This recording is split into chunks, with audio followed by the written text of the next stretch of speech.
On July 20th, 1969, we saw Neil Armstrong and Buzz Aldrin become the first two humans to step foot on the moon. This moment was not only a significant achievement for all of humanity, it was also the final step of the space race, finalizing America's victory over the Soviet Union. This one feat would solidify the Saturn V rocket into American history forever. But what if I told you that none of this would have been possible without the help of one former enemy? From aspiring composer to making Disney films to becoming the father of space travel, this is the unbelievable story of Wernher Von Braun and how one Nazi scientist took us to the moon.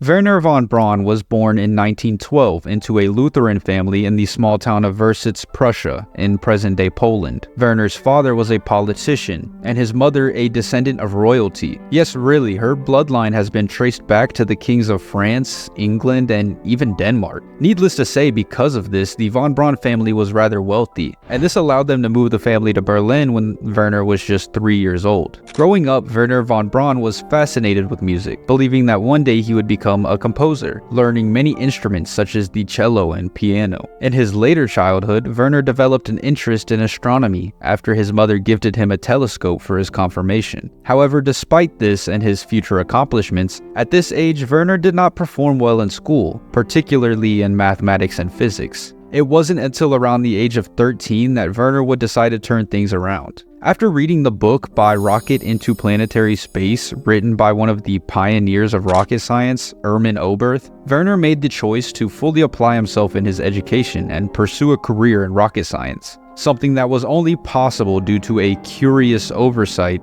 in the Treaty of Versailles not including rocketry in the list of weapons banned from Germany. In 1938, Max Valier and Fritz von Opel launched the first ever large-scale rocket program. The objective of the Opel Rack program was to lead the first ever crewed rocket cars and rocket planes. The experiments by Valier and Opel often led to very large crowds, creating awe and inspiration in the public surrounding the future of rocket technology. One of these crowd members was none other than Wernher von Braun. In fact, he was so inspired that he tried building his own rocket car. However, after causing a scene on a public street with his fireworks-strapped wagon, Werner would eventually be arrested by the local police, and his father would have to come and get him. Just 2 years later, Werner would graduate from high school and attend the Technical University of Berlin. It was here that he would get the opportunity to meet Max Valier, and even his hero, Erwin Oberth, and he would be heavily involved in the development of liquid-fueled rocket motors. In 1932, Werner graduated with a degree in mechanical engineering and decided to pursue a doctorate at the University of Berlin.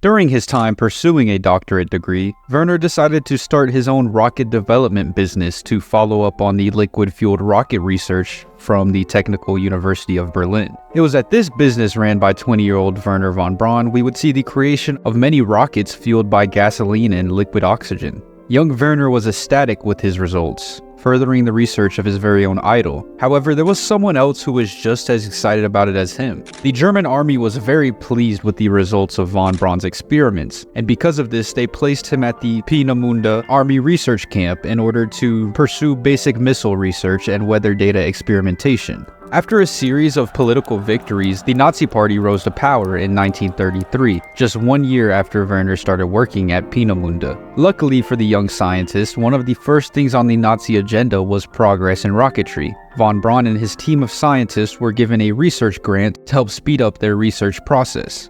After a year of trial and error, the team launched the first ever A-2 rockets, reaching a height of around 2 miles. It was at this time, at the age of 22, Wernher von Braun graduated with a doctorate degree in physics with a thesis titled About Combustion Tests. However, this was only a censored version. The actual thesis was called Construction, Theoretical, and Experimental Solutions to the Problem of the Liquid Propellant Rocket, and it detailed the complete design and construction of the A-2 rocket. This authentic version of the paper was kept classified from the public by the German army until the year 1960. Wernher continued his work, and in 1939 he was appointed technical advisor at Peenemünde. It was at this point in his life where we would see some of the biggest controversies start to arise. Following up the success of the A-2 rocket, Wernher eventually led the development of the A-3 rocket, and in 1942, in the midst of World War II, the A-4 rocket. Adolf Hitler saw the development of the A-4 as a massive opportunity and immediately ordered Wernher and his team to develop the A-4 rocket into a vengeance weapon.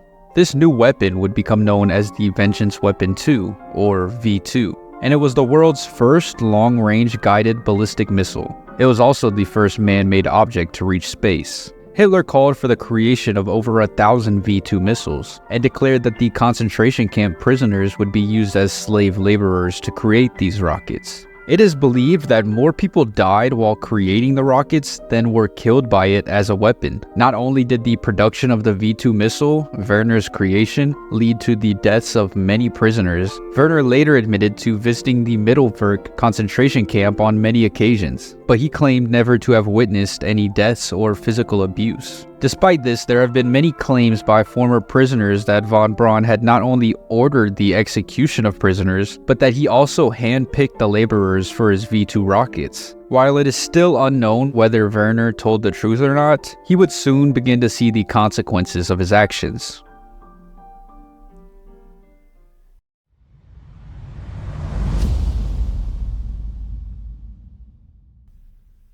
After the development of the V2 missile, Wernher von Braun continued to work on guided ballistic missiles for the SS. While it would seem that von Braun had become a well-known and respected member of the Nazi Party, for the first time since he created his rocket cart at the age of 16, he would find himself behind bars once again. In 1943, Wernher and his colleagues were having a drink one night and expressed their regret of not working on a spaceship, and even their indecisiveness surrounding the results of the ongoing war. Unfortunately, there was an SS spy who overheard and reported the men for having a defeatist attitude, and inevitably Hitler's military police, called the Gestapo, would come and arrest these three men. After von Braun was held for 2 weeks, all without even knowing why, he would be released, and thanks to the persuasion of Albert Speer, a high-ranking member of the Nazi Party, Hitler would allow von Braun to be reinstated at Peenemünde. Just 2 years later, the Soviet army marched within 100 miles of the research center, and because of this, von Braun and his men were ordered to relocate to central Germany. Before they left, Wernher directed his team to stash away all of the V2 blueprints in an abandoned iron mine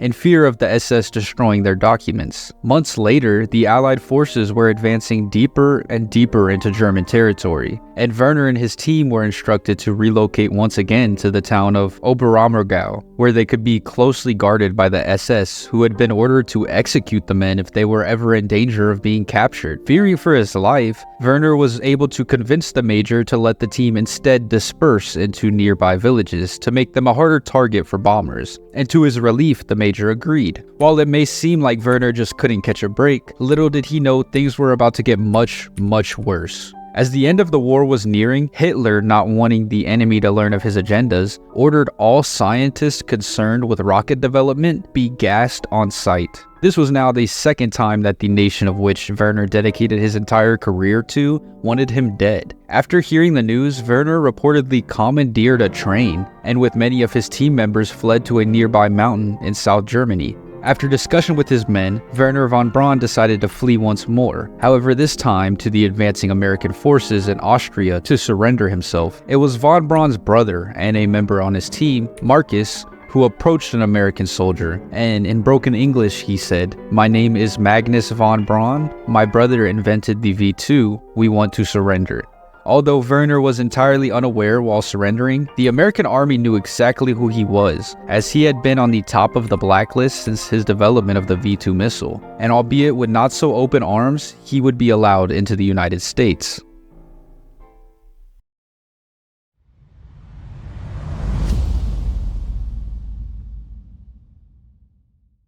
Thanks to America's pragmatic attitude, Von Braun and his men would be led in by a secret government program known as Operation Paperclip. In this program, more than 1,600 German scientists and engineers would be employed by the government after the end of World War II. You see, while the US was fighting both Japan and Germany in a two-front war, they also found themselves on the brink of the Cold War with the Soviet Union. And because of this, they decided to take in some of the brightest minds from the Nazi Empire who were able to fuel immense technological progress over the short time frame of the war. Before Wernher would be released, he, along with all of the other Nazi prisoners, were subject to extensive interrogation by the FBI. They questioned him about his involvement with the Nazi Party, the concentration camps, and the German rocketry program. After questioning, the FBI concluded that Von Braun's involvement with the Nazi Party was purely for the advancement of his academic career, or out of fear of imprisonment or execution. Wernher also revealed the location of all of the V2 blueprints that he and his team stashed away, and the US Army was able to recover over 14 tons of their documents. After the approval of the transfer of Von Braun and his team by U.S. Secretary of State Edward Stettinius Jr., Wernher would eventually find himself at Fort Bliss, an army base just north of El Paso, Texas. Wernher was completely unimpressed with his new home, stating that he found it hard to develop a genuine emotional attachment to his surroundings. The living conditions were terrible, and any requests for improvements such as fixing the cracks in the wooden floor would be denied. One of these German scientists even got featured in a newspaper article, completely exposing the presence of the former Nazis, which would lead to mass criticism from the public and even Albert Einstein. Wernher von Braun, who was once in charge of an entire research center with thousands of engineers and scientists, was now at the order of 26-year-old Army Major Jim Hamill. However, despite the hardships Wernher would face at Fort Bliss, it was here that he would propose to his future wife, Maria von Braun. Maria was 17 younger than Wernher and also his first cousin, but they had a happy marriage and had the first of their 3 children just 1 year later. The group of scientists at Fort Bliss helped the US military recommission V2 missiles that had been captured in Ally-occupied Germany, and they trained the personnel at Fort Bliss the intricacies of both rockets and guided missiles. They continued their research, however this time with close to no funding and the dismissal of every proposal for new rocket ideas. Von Braun and his men would be forced to deal with these constraining living conditions for over 4 years. But to their luck yet again, another international conflict was brewing.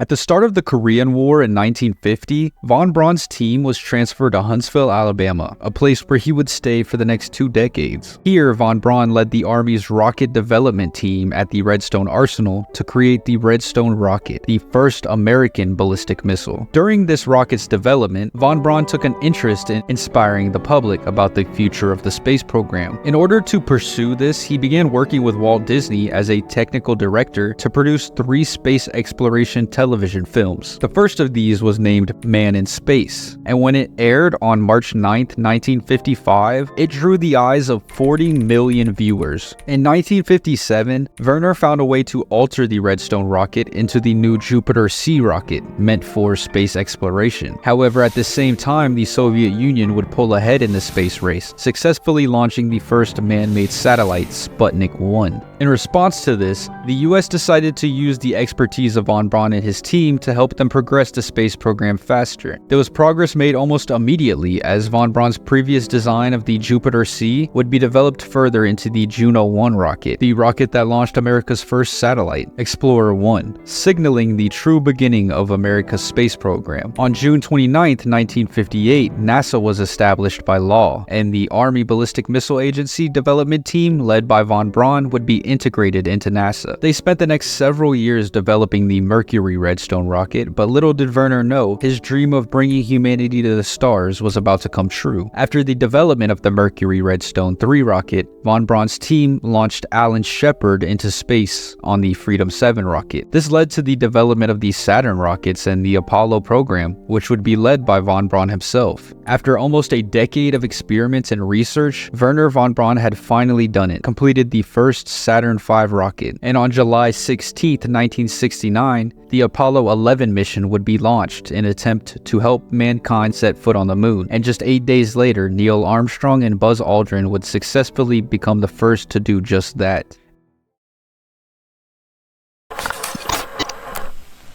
Science has found that nothing can disappear without a trace. Nature does not know extinction. All it knows is transformation. Now, if God applies this fundamental principle to the most minute and insignificant parts of his universe, doesn't it make sense to assume that he applies it also to the masterpiece of his creation, the human soul? I think it does.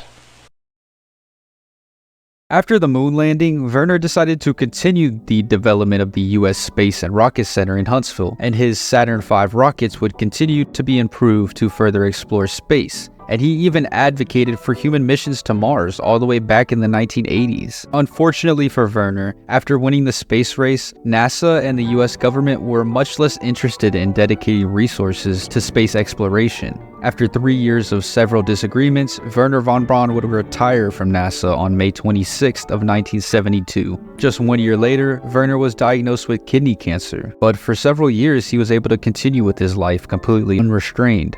In 1977, however, Wernher fell very ill and was hospitalized, causing him to miss his very own ceremony for receiving the National Medal of Science and Engineering. And just a few months later, on June 16, 1977, Wernher Von Braun passed away due to pancreatic cancer.